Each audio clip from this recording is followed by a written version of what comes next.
Smokey, are there any more challenges? You know, everybody's gone through your biography for years, and of course, I said jokingly before we sat down, this is your 2,453rd interview, and all the questions are the same. But are there any more challenges for you today? Sure. I really look at every concert as being a challenge because I don't ever take it for granted. I'm just very, very, very blessed. I'm living a life that I absolutely love. I can't think of anything I would have rather done with my life or be doing with my life. And so every night is a challenge because I never come and do a concert for people. Do a concert with people. We have a good time. We have a fun time. And it's always a challenge to go out and try to make people happy. Yeah. And I don't ever take it for granted that that's what's going to happen. Over the years, I started out in this business when I was a 16-year-old kid, and I've had the pleasure Me of too. You too.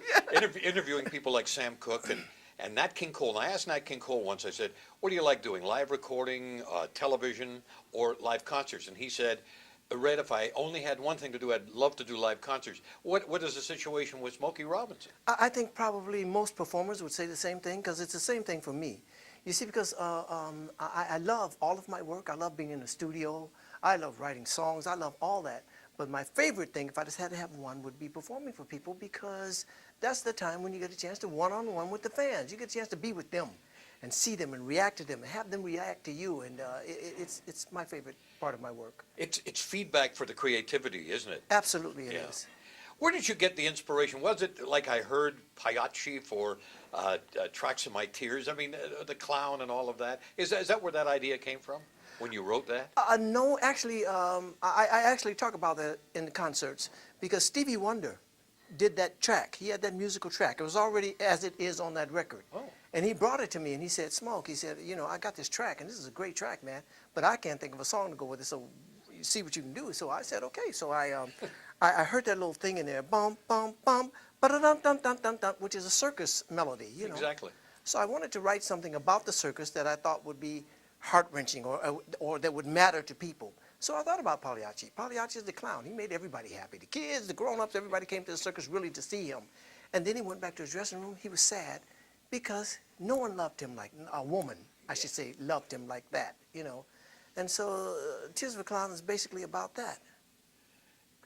But let's get back to Motown here just for a minute. The magic of Motown, I think, was personified. New generations discover this music over and over again, and even Rod Stewart did that Motown sound and a song rather, and it talks about all those magic days. Was it as magical as we outsiders, people that listen to all that fabulous music, think? You know something? I think it was more magical than anyone outside could even imagine. When you hear those stories about Motown and the family atmosphere and all that, that's not a myth. That was actually what was happening. We had, and we still do, have a wonderful Motown family. The people who are still around, those who haven't passed on, when we see each other, it's just like we saw each other yesterday. There's no, let me get to know you or something like that. There's none of that happening because we are a Motown family and we've always been that way. And even though we were highly, highly competitive, we still sang and clapped our hands and did everything on each other's records and like that, the producers and the writers and the artists. We just have that camaraderie that was there and is still there today. And it's probably the most beautiful thing that I've ever seen in the music business. Yeah. Motown was a once-in-a-lifetime musical event. You got to do me a favor, though. If you ever see Martha Reeves again, Martha and I are friends, and I tried to get her here for the opening of a theater they named after me here, which is part of this group. And she's a counselor in Detroit. She couldn't get away. I was going to say, Martha's now a counselor in Detroit. She's a councilwoman. And so her agenda's a bit different now. But, yeah, I would tell her that. Tell her. Say, I bumped into this guy who's got my last name, but his first name's Red, and he said, you've got to come back. She knocks him dead here, too. And I can't believe the energy all of us have at this stage. Did we ever think it was going to last this long? Well, no, I don't think I even thought about that, And I really mean this, too. I feel better today, right now, than I did when I was 25. Yeah. I mean, I'm serious. I wish that I had had the knowledge of life and things when I was 25 that I have now. But I really feel better. Let me knock on some wood or something, because I feel really good. Well, like you say, blessed. I feel the same way. Yes. All of the wonderful performers I've talked to over the years, it's all part of my life. You're in the Rock and Roll Hall of Fame, and I'm one of 3 Canadian disc jockeys in that Rock and Roll Hall of Fame. Well, all right, man. Yeah, man. And I couldn't believe that because I was the first guy to play rhythm and blues on the radio in Canada, ever. And I was a kid, and I loved it. And of course, you know, and my generation up to then, we'd go to high school hops and they were playing the old Glenn Miller music. But there was a guy at a jukebox in his restaurant, and I'd go in there and I'd hear Wynonie Harris and I'd hear Lloyd Price, and that's what I took to the radio. And I had to buy them. Well, all right. That's great, man. Thank you so much.